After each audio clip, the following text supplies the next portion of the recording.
Hello, everybody. Welcome. Welcome to the live stream. My name is Anthony Tallon. You can call me Tony, test pilot of Vfleet. Welcome to Planes of Fame. The long-awaited stream is here. Hello, everybody. I'm joined here by my lovely co-host, John. Please introduce yourself. Hi, my name is John Fisk. I'm a docent here at Planes of Fame Air Museum. I've been doing this for 9 years. I started actually as a tail gunner on a tram. We would have guests that came to air shows, and they would be quite a distance to where they should have been in order to see the air show. So they actually ride on the trams, and I introduced the museum as well as this airport on their travel to where we offload. I started doing that, and eventually I thought this was pretty fun, and I started volunteering here. I started as a museum guide in training, but eventually I became a museum guide, and then a tour guide, and then a docent management. Right now, I'm a member of the docent management that looks over the docents, and we do tours too. I love doing this. It's absolutely wonderful, and it's absolutely wonderful because I love aviation, and I like talking to the guests. Yes, and the guest includes you guys today as well. Thank you so much, John. So, we're here at Planes of Fame. Would you mind telling us a little bit about what Planes of Fame is? Aircraft being returned here to Chino Airport. They were being scrapped and recycled because we were no longer in war. A young man who was an airplane enthusiast lived in Pomona named Ed Maloney. He thought that some of the aircraft that we scrapped and recycled should be preserved for future generations to see. His family had a body shop in Pomona with 2 acres behind the body shop. So he actually was able to gather up and obtain aircraft that were being scrapped or recycled to save. So that was really the start of his interest in his collection. Eventually his family said, Ed, his name was Ed Maloney, said, Ed, you have too many aircraft, you got to do something. He found an abandoned lumber yard on Foothill Boulevard in Claremont, and that was his start of his air museum in 1957. It's moved to several locations here in Southern California, but in the early 70s, it actually came here to Chino. We have 10 acres here, we have 7 hangars, and we have approximately 100 aircraft. And we're very proud to say that we actually fly between 30 and 35 aircraft, and they're airworthy. Not only do we fly them, we also maintain them. Exactly. So let's give a little sneak peek about that, right? You guys notice a little something about this airplane right now. You guys see the drip trays underneath them. Why is that? And the drip pads are underneath because these are old engines, and we have difficulty in holding the fluids in the engines. So we like our guests to be able to walk up to the aircraft and see them, but we'd rather they didn't step in the oil, so we gather oil. Mm-hmm. And keep in mind, chat, oil is only for stuff that moves, because with the airplane, it moves. Precisely. Now, if you see a drip pan underneath an aircraft in this museum, you'll know that it's airworthy. Exactly. So thank you so much. Well, since we're here, let's look at some of the planes, shall we? Okay.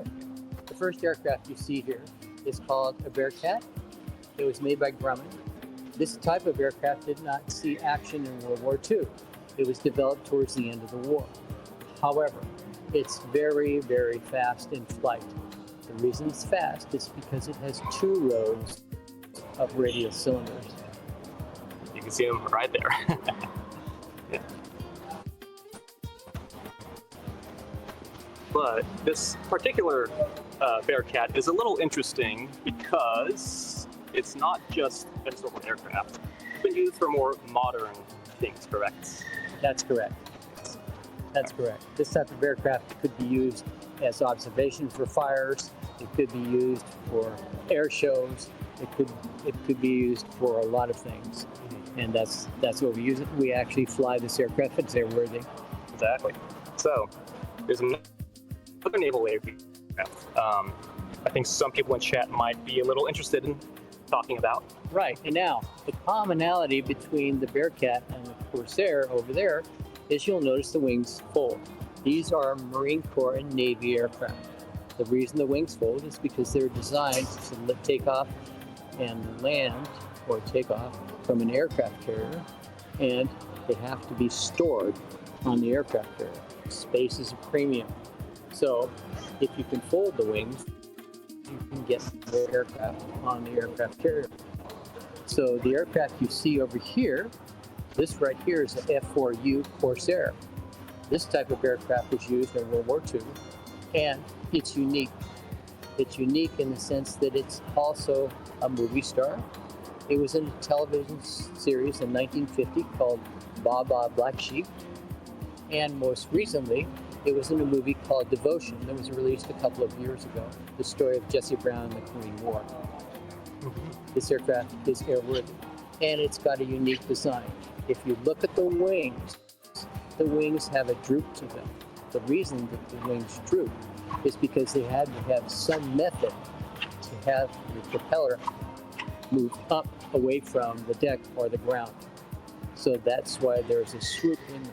And they had to put very, very strong landing gear because this aircraft was designed to land on an aircraft carrier, which is a very violent landing because the aircraft has to land and go to full power when it lands on an aircraft carrier because the pilot has no indication that he's caught the arresting gear, which is a cable that goes across the deck on an aircraft carrier. And this aircraft has a tail hook that's designed to catch it. But the wires, they only have 4 wires. So occasionally, aircraft will fly around because they didn't catch the arresting gear.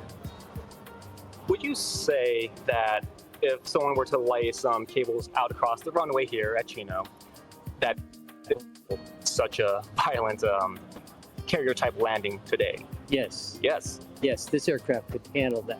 As a matter of fact, in some airports around the country and overseas, they actually have cables with very large chains that are spread across the runways in the event that you have an aircraft that comes in, for instance, they have a malfunction, like their brakes aren't working.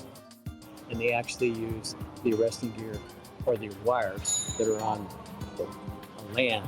And they actually use the tail hook to land if they've been having problems with, for instance, brakes. So basically, this thing is still in like tip-top shape. It is. And if you look at this aircraft, it is absolutely exact the way that it was prepared in manufacturing. In other words, the paint that you see on this aircraft is identical to the way it was delivered to the Marine Corps and the Navy. You'll notice the leading edges have patches, they're white patches. Okay? Those are there because the manufacturer of this aircraft did not load up the weapons. It was up to the Navy and the Marine Corps to put their own weapons on their aircraft. Yeah, so you guys playing video games, you ever wonder why certain aircraft have certain loadouts or different weapons? Well, that's why. Might be flying a Marine Corps plane, a Navy plane, but yeah, here you are. And not to mention, it's not just naval aviation aircraft in here. There's little something behind this tailplane here, in case you guys can see. This right here is a P-47. Okay? In World War II, we wanted to have a very stout aircraft. By stout, we wanted the aircraft to be capable of withstanding a lot of damage, and fighter aircraft would be susceptible to damage. This is the Thunderbolt behind us, and it is a fighter aircraft. It had 8 50 caliber machine guns, and the machine guns actually were mounted on the wings. The wings did not fold. This is not a Navy aircraft, but it's very, very stout. Yeah, In addition to that, the nickname of this aircraft is Jug. So people in chat got that. Because if you look at the aircraft and you stood it on its nose, it would look like a jug. So that was the nickname for this aircraft. But actually, it's called a Thunderbolt. Yeah. And one of the more fascinating things, ever since I came to this airport for the first time, Air Museum for the first time, is seeing the P-47, because I always expected this to be a gigantic aircraft, and it is. But also seeing that next to a carrier aircraft. I feel like the Corsair is like slightly bigger overall. And they had to fly this thing on and off very confined quarters of an aircraft carrier. But I mean, yeah, this is something that I never really got to see just from pictures. But seeing them next to each other at, here in Chino at Plains of Fame is just really special, I gotta say. And it's kind of special when we have guests here, especially children that play video games. Their first reaction when they come up these airplanes is, I never knew how large they were. Yeah, warplanes are actually kind of insane. I always expected something like the P-40 to be on the smaller side, but I mean, it's right there. So if we can check this out. All right, so we're going to walk by the Corsair. Yes. Oh, I'm sorry, 1 second. I do got to mention chat. So we are in a metal building. Non-zero chance we might get some network dropouts. If we do, I do have a co-host, my lovely person on the other side here. His name is MD on. Y'all can call him MD. Say hi, MD. Hello, I'm the stream person behind Tony's desk for the time being. Here to troubleshoot any disconnections in the meantime. Yes. Oh, looks like we might have one Perfect. right now, actually. So if we do have a dropout, you get to hear some cool. Right now, oh. Yeah, it's a Okay. little bit. 1 second. I gotcha. Let me go ahead and try some. Okay, it looks like you're back on. Okay. Yeah, so we're gonna walk. Perfect. So yeah, so we might not be able to get too into detail, but at the very least, we do have something really cool on the other side of the wall over there. So shall we take a quick walk over there Certainly, and potentially go through a network interruption? certainly. Yeah. But yes, as you can see, chat, lots of planes. This is one hangar. How many hangars are there? There are 7 hangars at the museum. We're in 10 acres of land here. And a lot of the aircraft, especially in this hangar, called the pond hangar. The reason we call it the pond hangar is because the Pond family, who are donators in aviation, and they donated the money here at this museum for this hangar. The Pond family also is responsible and donated to the opening of Palm Springs Air Museum. And that's why we call this the Pond hangar. Yep. The hangar that you enter into is called the Maloney hangar. And the reason we call it the Maloney hangar is because Ed Maloney started the museum in 1957.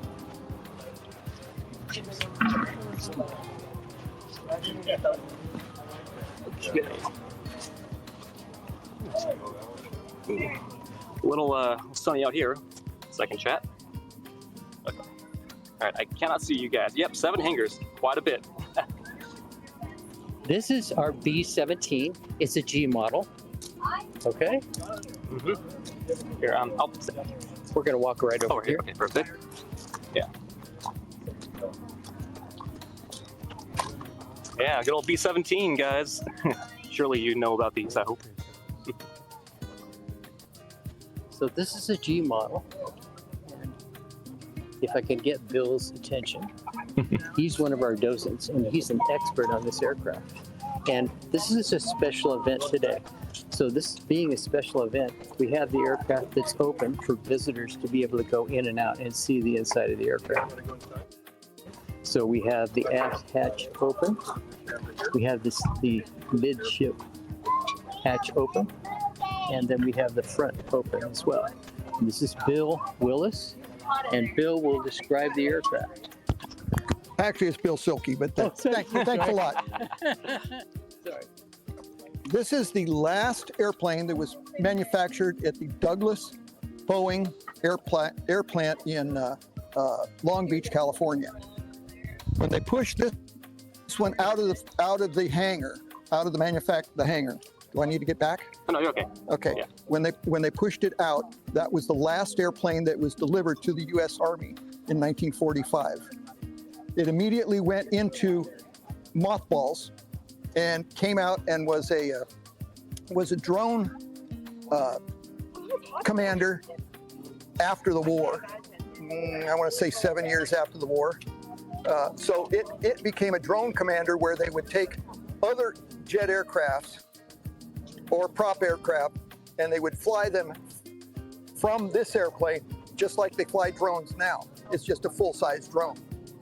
And this one never saw service outside of the country, obviously, because the war ended, and this one was the last one out. So.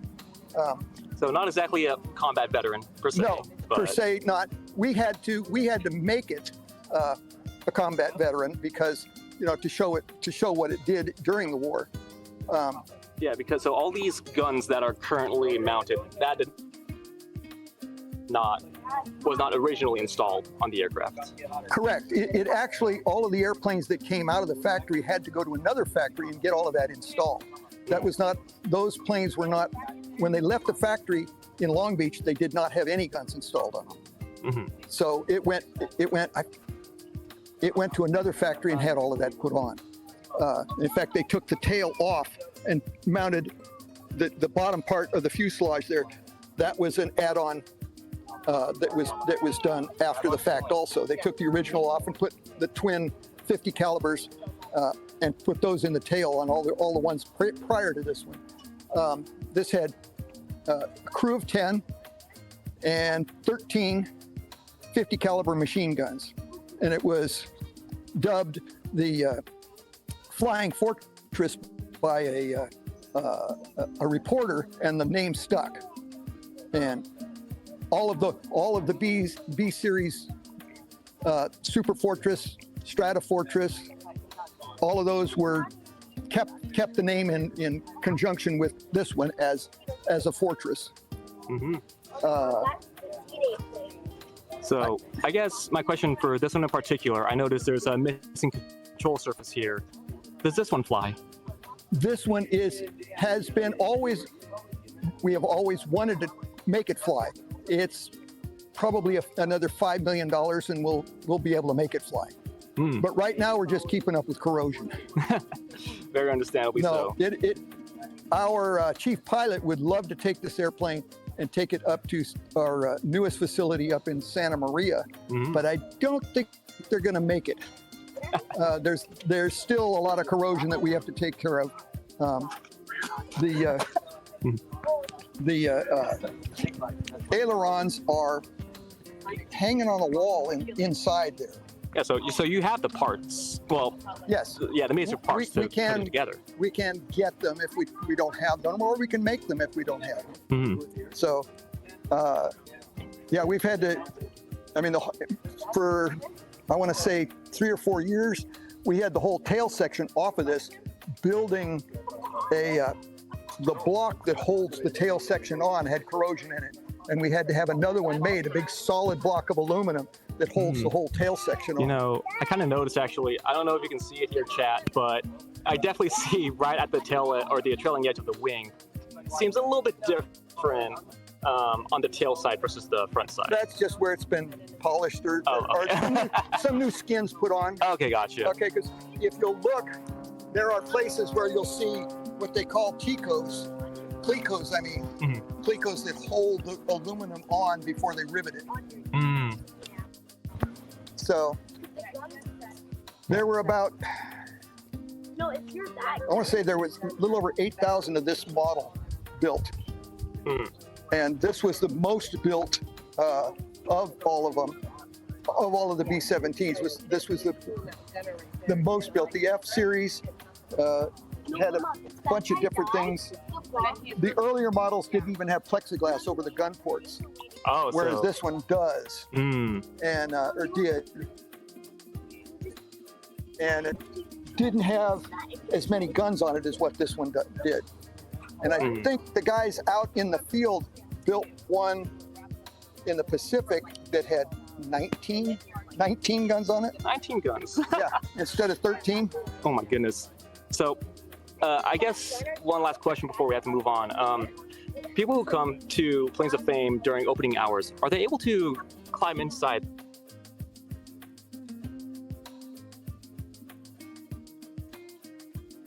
Okay, looks like we have an intermittent disconnect here. We're going to try to restabilize the connection and get back to you shortly. Introduce one of the museum facts that was given to me. The tour guide was mentioned before that the Pond family was a significant contributor to the aviation in Southern California, but also they kind of contributed to the pond hangar here at the Plains of Fame. The pond hangar in particular, most are from World War II, that are maintained in the airworthy condition.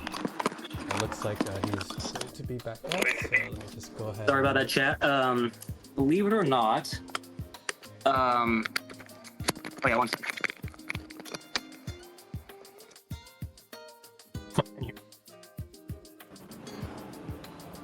Oh yeah, can you hear me? All right, yeah. So my phone overheated. Okay, there you go. Okay, so we're back now, right? Yes, you're back on. Yes. Just mentioning to them about the pond hangar. Saying that the aircraft are from World War II. Most of them are from World War II and are maintained in the airworthy condition. There we go. Speaking of airworthy conditions, well, a lot of them are, but we're now in a separate place with more shade. So This is called the Enterprise hangar.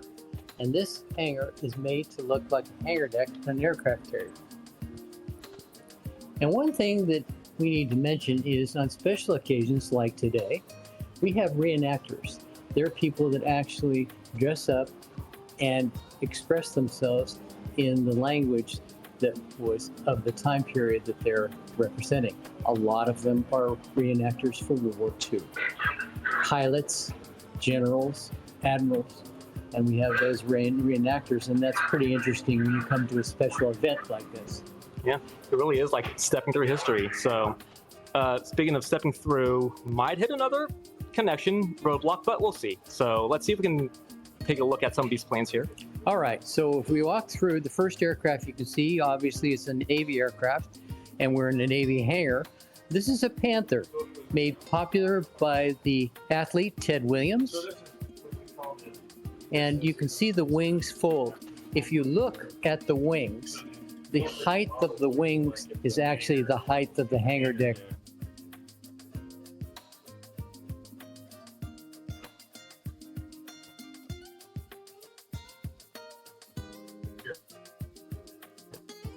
A bit of Might have a general idea if you guys watched them. So disconnect. Okay. yeah, we completely missed the plane fact there, but yeah, but it looks like we're back online. Back online. Okay. All right, one of the significant aircraft that we have in this hangar is we have a Dauntless. This Dauntless is a movie star, also it's a combat veteran, but it was not at the Battle of Midway. This is the type of aircraft that was responsible for sinking 4 Japanese aircraft carriers in the Battle of Midway. It's a dive bomber. It's designed to have one bomb, one weapon. That's it. And it was designed to be at 20,000 feet, find a ship, a target, and go into a 70-degree dive. And they would put speed brakes out to slow the aircraft down. You'll notice that the control surfaces have holes in them. Those are speed brakes. And it would slow the aircraft down so the pilot was able to get closer to his target. He would get as close to the target as he could, and then he would deploy either his 500-pound bomb or a 1,000-pound bomb. This aircraft still flies. In addition to that, we bought MGM Studios. They did not have wings, but this aircraft was used, and Charlton Heston actually sat in the cockpit of that aircraft. Yeah. And we have another workhorse of the Pacific, so to speak. This one right here is called an Avenger. It's a torpedo bomber, but it also could be configured. It also could be configured as for conventional bombs instead of torpedoes. The youngest pilot to fly this type of aircraft was 19 years old. Okay? He was on an aircraft carrier called the USS San Jacinto. He was given the assignment with his 2 crew members and 3 other aircraft to go over a Japanese-held island and take out the antennas and the buildings, because the Japanese were reporting when our ships went by, they would report to their country the fact that our ships went right by, so we had to eliminate that.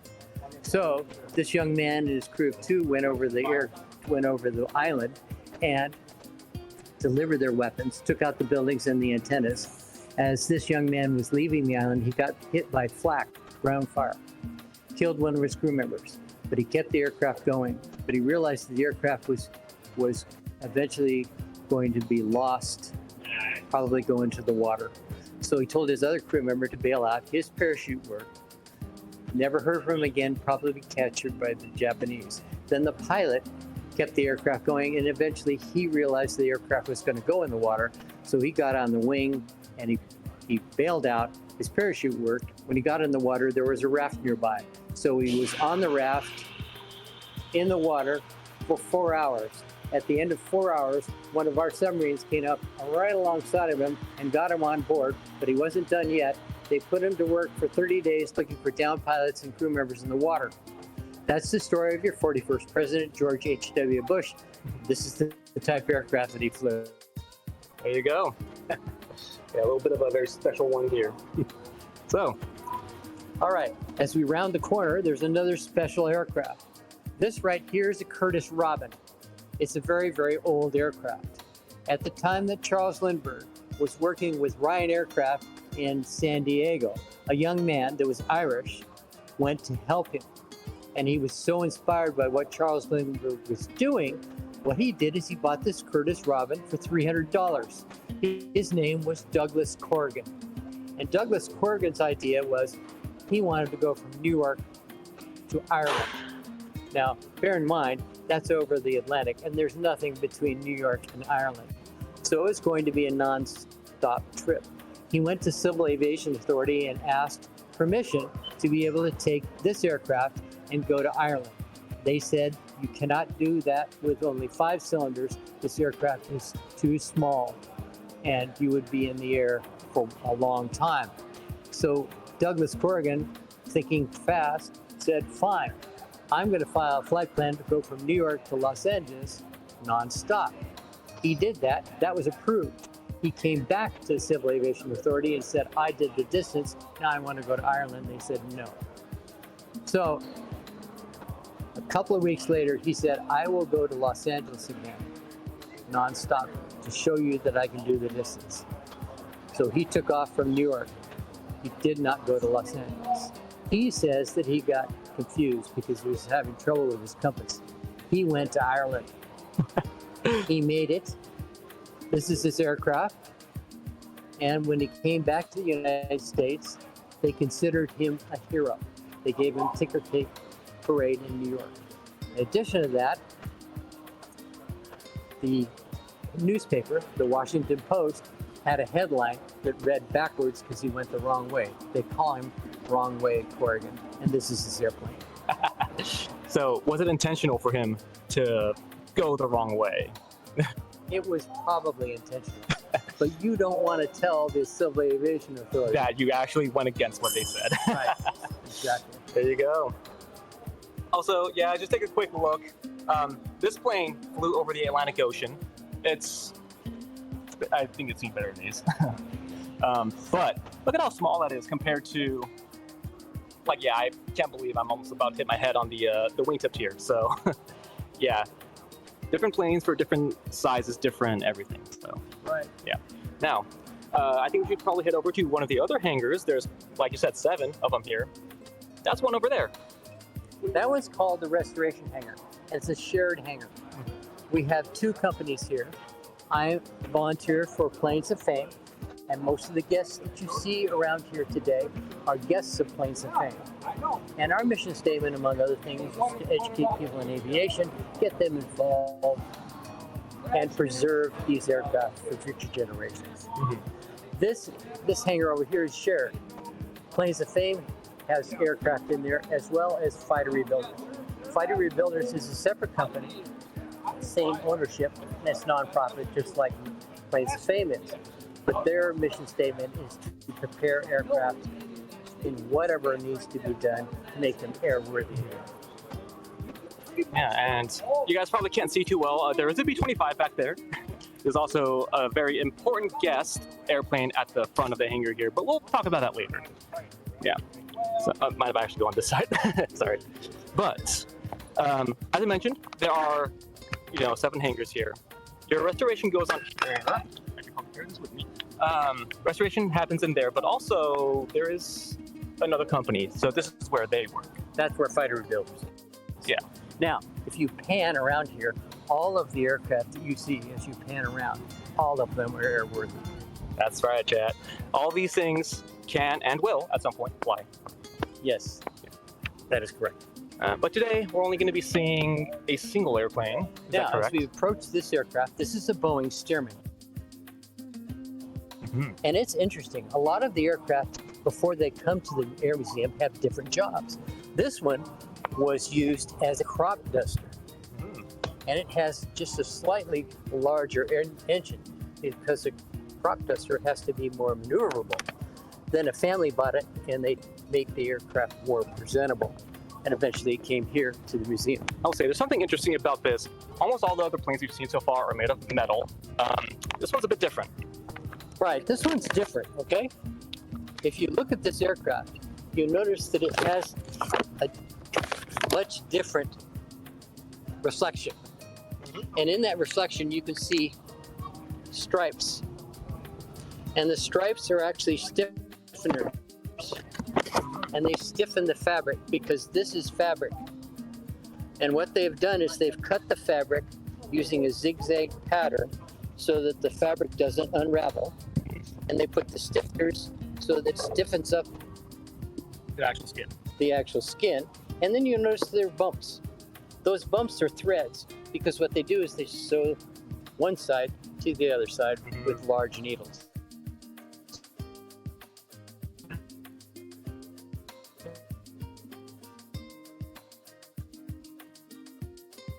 It's because it's weight savings. Oh, we got to disconnect. Yeah. So we're back. Perfect. Yeah. So I cut you off, John. But we do have another hangar to take a look at, Right. and hopefully keep my phone.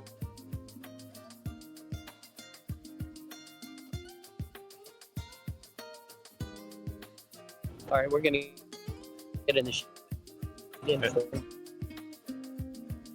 country.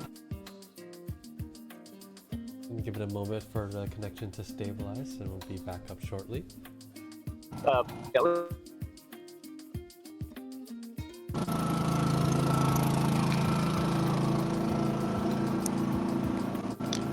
Okay.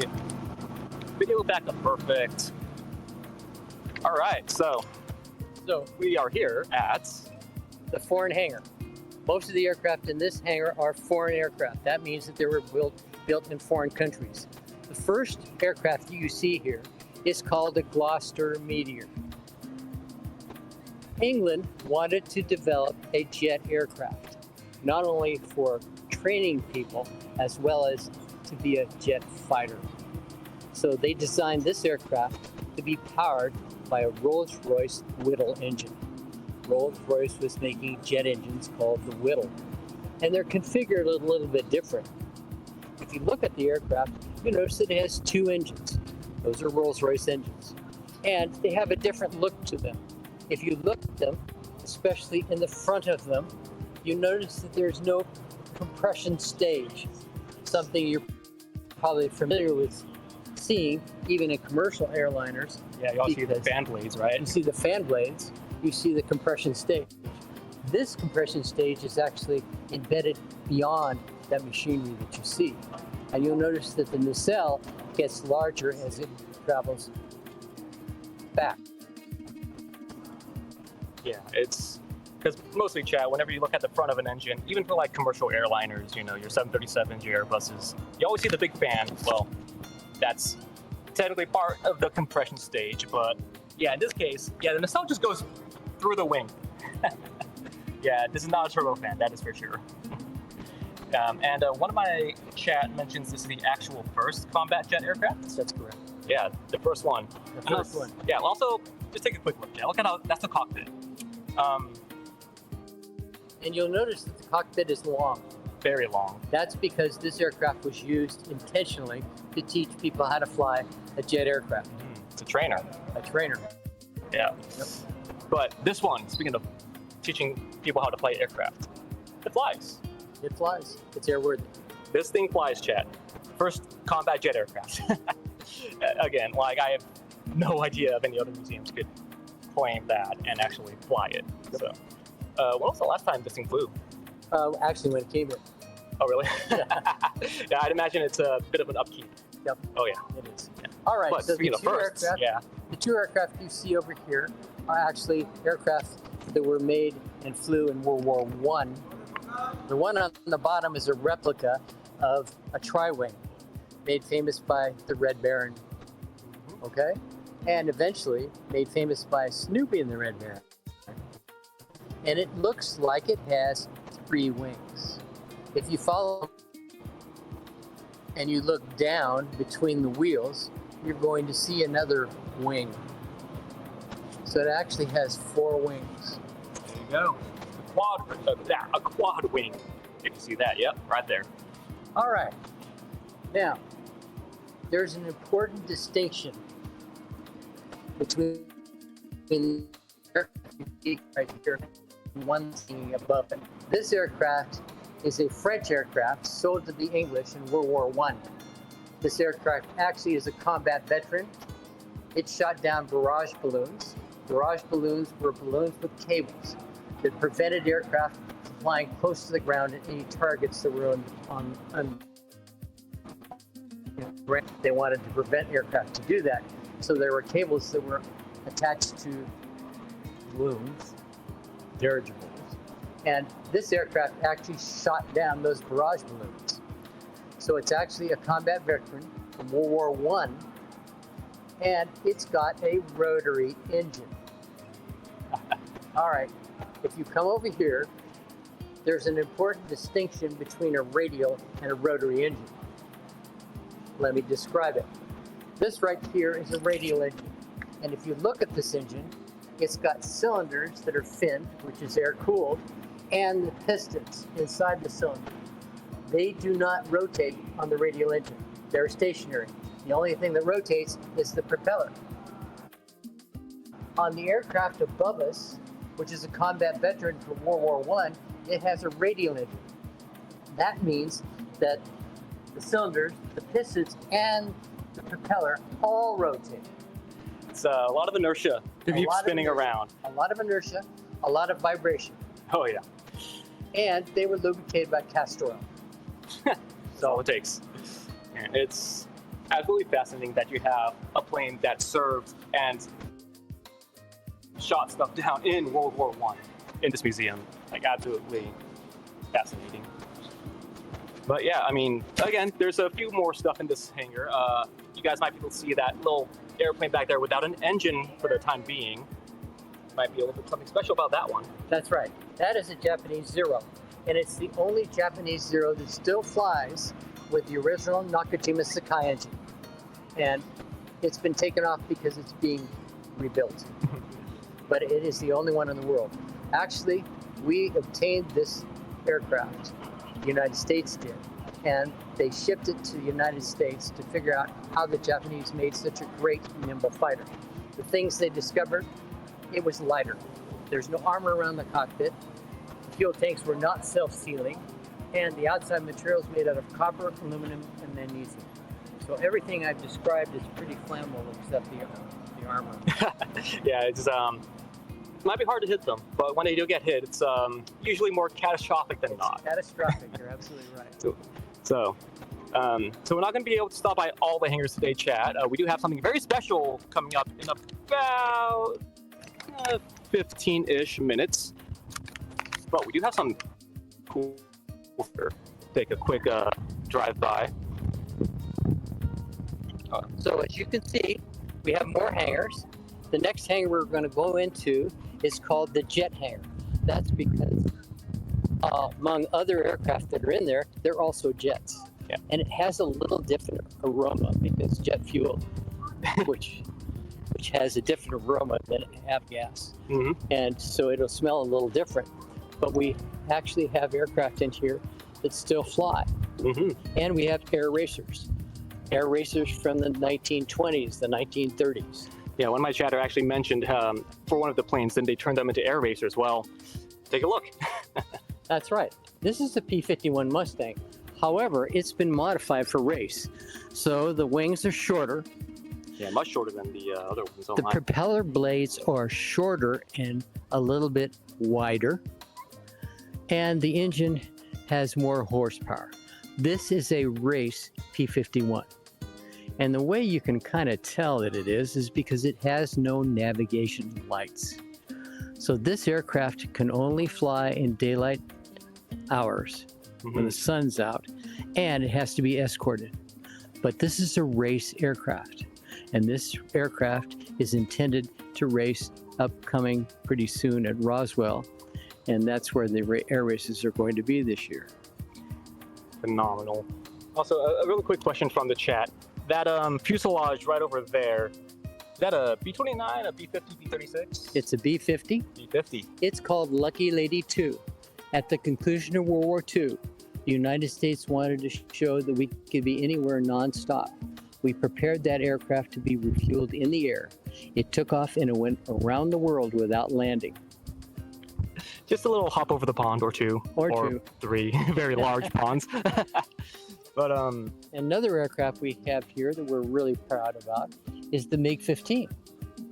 There you go. There's the MiG-15. And that's the type aircraft that was used by North Korea and China during the Korean Wars, 1950 to 1953.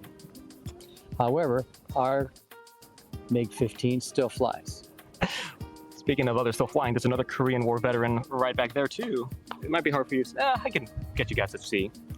That's a Sabre jet called an F-86, and it was used in the Korean War and the Vietnam War, and it was a very maneuverable jet fighter. See, I remember seeing a lot of these History Channel documentaries, for instance, and they would always say the MiG-15 and the F-86 were essentially equal. You know, one did something slightly better than the other. But again, the fact you have them displayed right next to each other kind of sets the scale apart. The MiG-15 is tiny. Like, they put a man in this and fly that around against something as big as that. So it doesn't seem like it is, but at least, you know, kind of goes to show, depending on how you build these planes and how they're constructed and what they were constructed for. What's the saying? There's multiple ways to skin a cat. So yep, that's true. Yeah, that might be a bit outdated thing. But as you mentioned, there's also some air racers. This green guy right here, little tiny, huh? This is an actual air racer, okay? And it's small. At one time, the air racing community thought that the smaller was maybe faster. So at one time, there was a group of air racers that actually went to a smaller scale. Yeah, like I don't know if I could fit in that, if I'm honest. I'm not a particularly large person, but I mean, that's a little different. So we also have a surprise. If we walk forward to another hangar, this is called the 475th. And the 475th was a group of squadrons, P-38 squadrons, in the Pacific. P-38 was made by Lockheed and called the Lightning aircraft. And it was made in Burbank. And actually, during the war, it flew out from the employee parking lot. They didn't have time to actually go over to the runway. They were built different back then. They could handle it. That's right. But unfortunately, our P-38 is actually on travel right now. It's attending air shows. So instead, what we have is a very special aircraft. The one in front of you is actually not owned by Planes of Fame. And if we round the corner here, you can see who owns the plane because he put his name on the cockpit. His name is Tom Cruise. This is his aircraft. Tom Cruise's aircraft has been here for quite a long time. We fly the aircraft with his permission, and we maintain it. So it's actually a P-51 Mustang, but it's not a D model, it's a K model. The K model was developed towards the end of the war as a reconnaissance aircraft. So it's slightly faster than a D model because it doesn't have the weight that the weapons had. on the D model. Yeah, but this one itself actually was used in a movie, one that came out kind of recently. Y'all ever heard of Top Gun? This is the plane. This is the plane in Top Gun Maverick, and Tom Cruise actually flew the plane in the beginning scenes and the ending scenes. There you go. Now here's a little tidbit. The very ending scene, the aircraft does a rollover. That was not Tom Cruise, that was our president, Steve Hitler. He flew that aircraft in a rollover. This aircraft, I'm sorry, in a rollover. Actually, again, just as capable as they were back then. That's right. That's exactly right. Now, the other distinction is if you come over here, the K model actually came out with a different manufacturer of the blades called Aeroprop. All right. Tom Cruise probably wanted this to look like a D model, so he changed the propeller to a Hamilton standard to look like a D model. Yeah, and that's the thing, right? Like even I could tell the prop is very distinguishable. You know, like the D model is clearly a D if you see these like kind of rectangle paddle boards type of propellers. So technically speaking, this is not a D model, but you know, it looks like it looks like a D model. Now, there's a little something the fans of my channel will love to take a quick look at. The Skyhawk. The Skyhawk. They've the Skyhawk, the A4. Yep. This is the type of aircraft that John McCain used. It's a Navy aircraft. This is one of the few Navy aircraft that do not have wings that fold. You'll notice the wings are short, but it was very effective against an attack aircraft. An attack aircraft whose purpose was not necessary to be a fighter, but actually targets on the ground. Mm-hmm. So that's what the A designation stands for A4, right? Right. That's right. And with your permission, I want to get this on camera. May I touch the A4 Skyhawk? Yes, you can. Okay. Only with my permission. Only with the permission. It's actually kind of high up there. My goodness. Since you guys wanted me to boop the A4, there you go. You're welcome. Here's something interesting too. We could show this really quickly. Mm-hmm. If you follow me, you'll notice that there are yellow hooks on the underneath of the aircraft. Those are actually attachment points for bridles.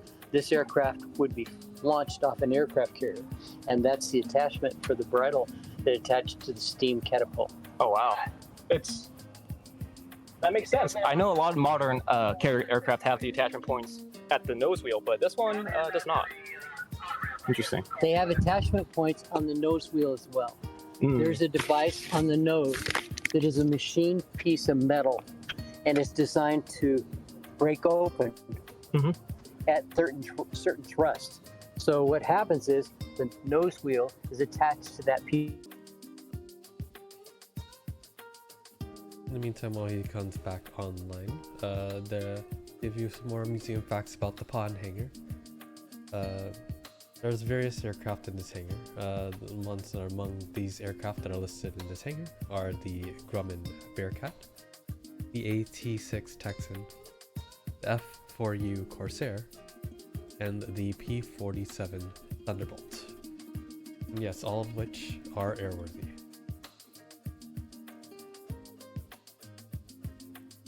Just gonna wait for a bit to see if he can reconnect after his phone overheated. We'll get back to you shortly. Hope you all are enjoying the tour so far. Again, this is a tour of the Plains of Fame.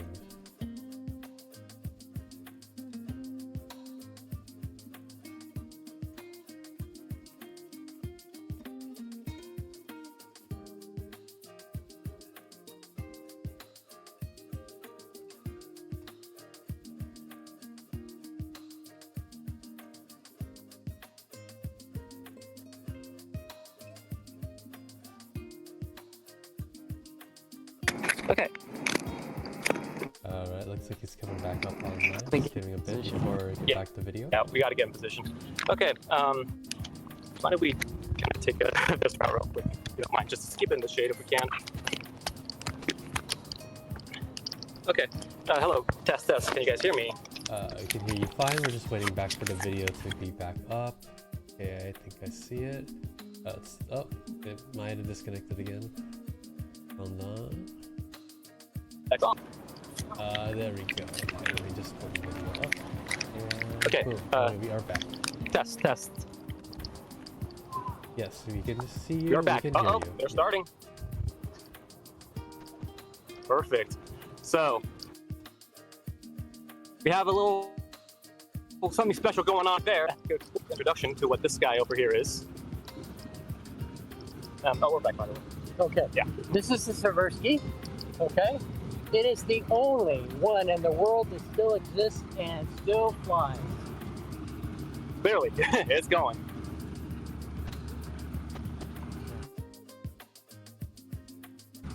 Pretty seven, but it was made by Seversky.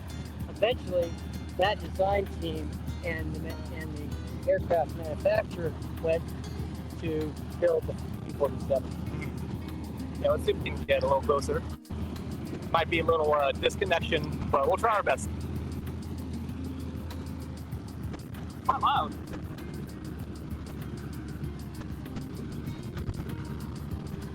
We're going.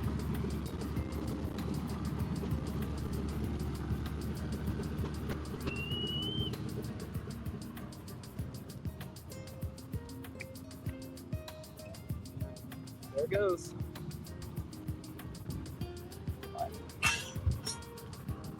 So, it's a little special something going on today. My understanding is it's going to do a bit of a flyover. Yes, it's going to do a flyover. We should probably get in the shade so this thing doesn't overheat again. If Okay, possible. let's But, go over the yeah. shade. So while Johnny's taxiing you out to the runway, let me finish the story about the Seversky. There's a lot of intrigue and controversy about the company. In 1938, Seversky was having financial issues. They were approached by the Japanese government to supply them. Thank you for your service. Thank you. Thank you. And the GPA looks like problem. Yeah, so Roosevelt has asked the manufacturers that this Seversky, it's a little less known, one could say, right? Right. Yeah, it's like, in addition to having like some of the legends, legendary famous planes, Planes of Fame also has some of the rare stuff as well. That's correct. Yeah, like there's just so much of like a variety here. Personally, that's what I really like to see. I mean, what would you say is the newest airplane that you have In the museum, in the museum? F-86, The F-86 is the vintage-wise newest airplane. newest airplane. That's Certainly it was a jet fighter. a jet fighter. Right. But in this case, yeah. So what is flying right now, if someone asked, is going to be the Seversky Seversky AT-6, AT-12, I think is what it's called. AT-12. Yeah, a very rare plane, very shiny, one could say. Very shiny. But yeah, that was the plane that was originally in that hangar. But yeah, here we go. Anyways, we didn't mention flying over, so it's probably going to fly over in a few minutes or so. Right. Yeah. Now we've got It's got to something. taxi out to the runway. So, as I mentioned before, Planes of Fame is stationed here or located here at Chino Airport. Chino Airport. Yes. Right. Here. But in addition to all these flying aircraft, there's also a lot of static displays. We weren't able to talk too much about it, but there is indeed a boneyard as well. That's We correct. can talk a little bit about that. Yes. Yeah. In the boneyard, we have aircraft we no longer intend to fly. Among them are Lightning II A7, the F-8 Crusader, and we actually have an aircraft that was used by one of our presidents to fly into his ranch. The president was Lyndon Baines Johnson, and he wanted to fly into his ranch, but the runway was short. So he actually had to leave Air Force One, which was probably a 707 at the time, and get into an L-18, which was made by Lockheed, and fly into his ranch. And the runway was short, so the runway could accommodate the aircraft. And we actually have that aircraft, so you can actually get in that aircraft. And you can see what it looks like. So you can get into it. Yes. Oh, wow. Again, Chad, you can get into some of these airplanes. Some of them, not all of them. You probably shouldn't be getting into the ones behind a little thing. What's it called? Barrier. But, Barrier. Yeah. Right. But this Seversky is going to be coming up relatively soonish, I would say, right?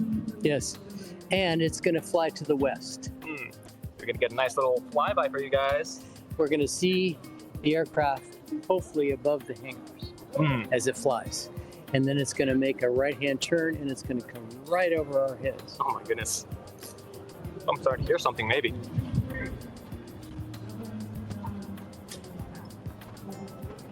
Yeah. Trust me, Chad, I was, let's see here. Oh, I guess they're doing a raffle. Yeah, so when it comes to flying some of these airplanes, how often does Planes of Fame fly these airplanes? Well, it depends on demand, just like everything else. If they need to go to air shows, they will actually take the aircraft, fly the aircraft to air shows. Sometimes the air shows are static displays, and sometimes they fly. Not only do they fly there, they also fly in a flight demonstration. So that might happen once every 6 months. It might happen even more frequently. Depends on the popularity of the aircraft.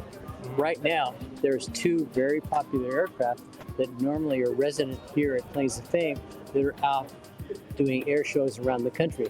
One is our Lightning P-38 made by Lockheed, and that aircraft obviously still flies because it's still flying around air shows. And the other one that's flying is our F-86 Sabre jet that still flies. Yeah. Matter of fact, we just talked to Steve Hitton, and that the F-86 jet aircraft is one of his favorite to fly. Absolutely. So, but specifically for Planes of Fame, there seems to be a special event happening once a month, it seems. That's correct. Like today is the first Saturday of August. Right, and we call that Living History. And what we do is we have a presentation in the main hangar, the Maloney hangar, from about 10:15 to about now.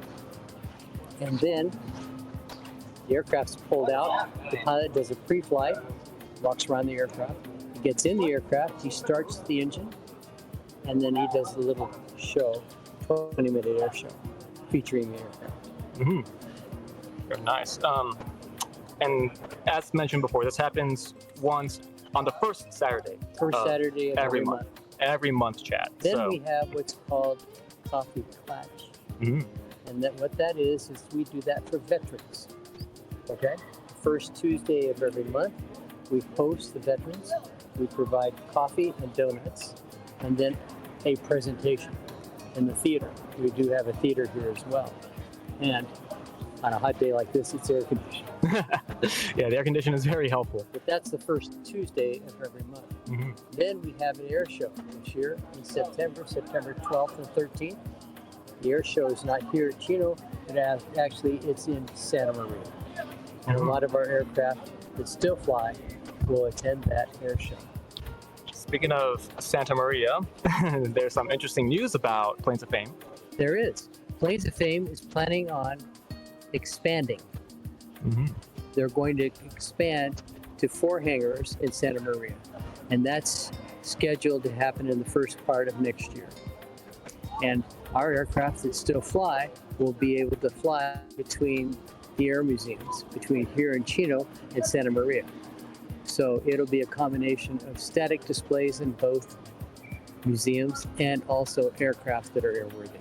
Exactly. So I guess for reference for some of you guys in chat, because I know a lot of you are in NorCal, Bay Area, Santa Maria is about halfway between San Francisco and Los Angeles. That's correct. About halfway. So it's very close to Vandenberg Air Force Base. Yeah, like it is a little bit before Vandenberg. So, Space Force Base, unfortunately. Space Force. I know. I have something to say about that. but that's to say, starting next year, you guys up in NorCal, you don't have an excuse. You have to come to Planes of Fame in Santa Maria. But also, this place isn't going to close down. Nope. Are there any plans with the addition of the expansion to Santa Maria? Yes, absolutely. Their plans. They'll have 4 hangars. They have the.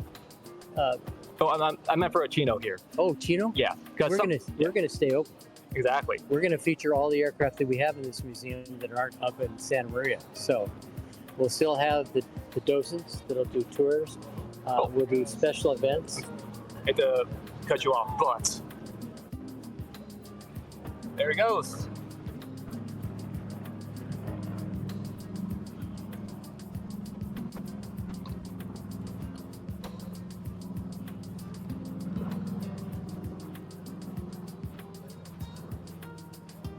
Traditionally, this aircraft is going to make a right-hand turn and fly right over our heads. And we should have ducked.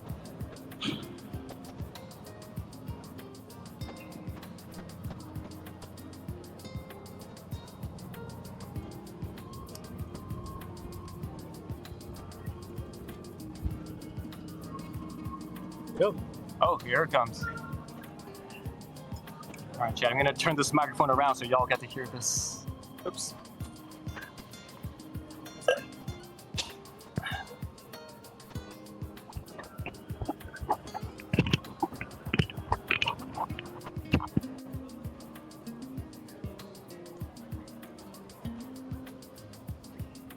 Where'd he go? Oh, there you are.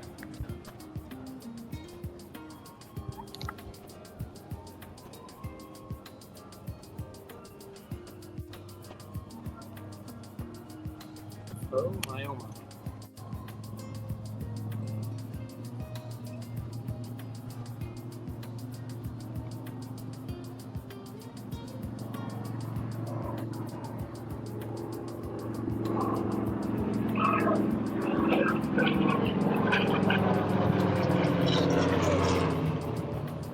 Oh, lovely. Well, that's a piece of history, chat. It really is. How old is that airplane? It actually is from the early 1940s. Still flies. And it's the predecessor to the P-47 that we have over here. Exactly. So before the P-47 was the Sikorsky. That's right. Absolutely amazing. People were saying, yeah, plane SMR. ASMR for planes. I love it. But yeah, that's just a small little snippet. I'm sorry to have cut you off in the middle of your sentence. That's okay. I guess we're going to be starting to wrap up a little bit soon. But if you mind continuing on about what the plans for Chino are once Santa Maria opens up. Chino will still provide what we do today. We do tours, we do schools, we do family groups, we do weddings, we do receptions here. Actually, there's a wonderful prom that homeschoolers actually attend here, and it's really fun. Oh, wow. This is a bunch, it's about 300 homeschoolers, and they have an absolute blast, and that happens in the loading hangar. Oh. Whoa. That caught me by surprise. And then the first Saturday of every month, we have Living History, which is what's happening today. So that will continue on no matter That what. will continue. Perfect. So there you guys go. Yeah, you can have weddings here as well. So I do have some questions for you from chat. Yes. One of the chatters wants to know, what is your favorite plane here in the museum? F-86. The F-86. Heck yeah. And would you have a separate, I guess, dream plane to have the chance to display here as well? A P-51 Mustang, P-51. a D model. A proper. So are there actually any D models proper here? Yes. If you pan around, you'll see the aircraft. Speaking of which,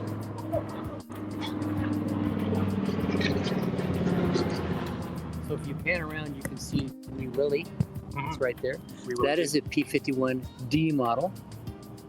Okay. Yeah. And if you pay money at the gift shop, you can actually fly with the pilot in that aircraft.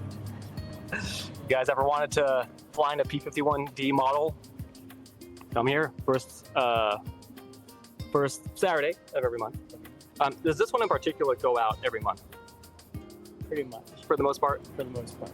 And it has a companion P-51. Another one. Right over there. Over there. Good. We were passing by earlier.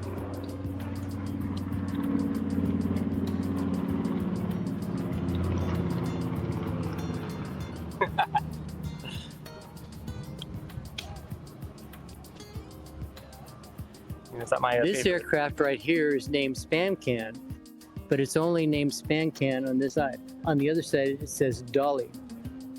And it has two names. That's because if a director wants this aircraft to be in the background, and he wants it to be spam cam, he shoots from this side. If he wants this aircraft to be dolly, he shoots from the other side. If he wants one aircraft to be two aircraft, he shoots from both sides. Oh wow! So it's probably one of the most versatile movie stars you have here. Absolutely, but it's still a P-51 Mustang, and it's still airworthy. Mm-hmm. And is that the one you can fly in as well? Yeah, you can. Both Wee Willie and Spam Can Dolly, you can fly in those P-51 Mustangs. Absolutely.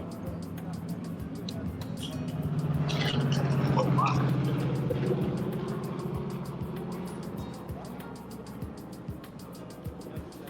Yes, Carlos, you do need to go to this. So you guys are witnessing history in flight. Absolutely amazing. And honestly, I would like to thank Planes of Fame for allowing me to do this because I can see some of you guys want to go as well. Tony, thank you so much for coming here. It's been my pleasure to host you, and I hope to see you soon. Oh, absolutely. And I hope to see those people that are watching to come here to the Planes of oh, absolutely. Air Museum. And we have lots of docents. They'll take you on tours. And we also provide school tours and family tours. So, and when is Planes of Fame open? The Planes of Fame is open between Wednesdays and Sundays, 10 a.m. to 4 p.m.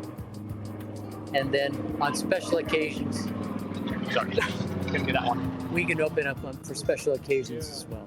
Mm-hmm. For instance, if it's a wedding and the wedding happens to be on a Monday or Tuesday, we can accommodate that.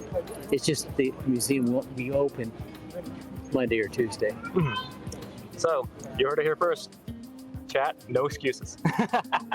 Tony, thank you for Thank you so much. allowing me to do this. Oh, no, thank you so much for being an amazing host. Again, we were only able to show everyone here a small amount, but the wealth of knowledge, and even when I first came here to talk to you today, I learned so much already. And we were only talking for like 30 minutes to go over the tour. But like truly, John, you're a wealth of knowledge.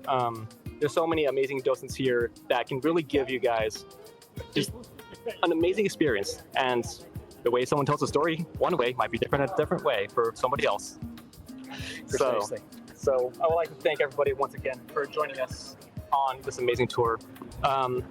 I'll be leaving you guys. I'll go ahead and actually start a raid and see who's on because it's time to end. 1 second, everybody. Let's see. Okay, so as I mentioned, chat, this place will be here for generations to come. Really, sorry. I really should have thought about doing this. 1 second. Okay. But we are going to be raiding out, so let's see. So Embion, Yes. first of all, I also want to thank you, Embion, my friend I've known since forever, because you allowed us to do this. No worries. Glad to be here. Yeah, it was definitely a long time in the making. Yes, I'm glad that this went well, and I hope that everyone enjoyed the tour here at the Plains of Fame. Alright, I see. Yeah, so say thank you, MDon. Yep. So yeah, we're gonna be raiding out to good old VTuber male, Sklimbo himself. So thank you guys once again. I hope to see you guys when you guys come here to Plains of Fame. Post your pictures. I want to see you guys have an amazing time here at this museum because there's so much more to show that we were not able to show today. Absolutely. So thank you guys once again. We'll see you guys around soon. I will leave you guys here. Oh, and by the way, I forgot to mention, make sure if you wish to donate to Plains of Fame, link in the description and link pinned in the chat. So thank you guys once again. I'll see you guys around. Send us off, please. Oh, yeah, hold on. Are you sending us off? Hold on, let me find the end Are we of the going? stream. Hold on, What do you mean? I got a bunch of windows. Can you why? There should only be two. No, I just have to find the stream. Bro, baby's first stream. Come on, left side. Left side. Left side. What? Dude, What? So come on. many scenes here. Why do you have so many?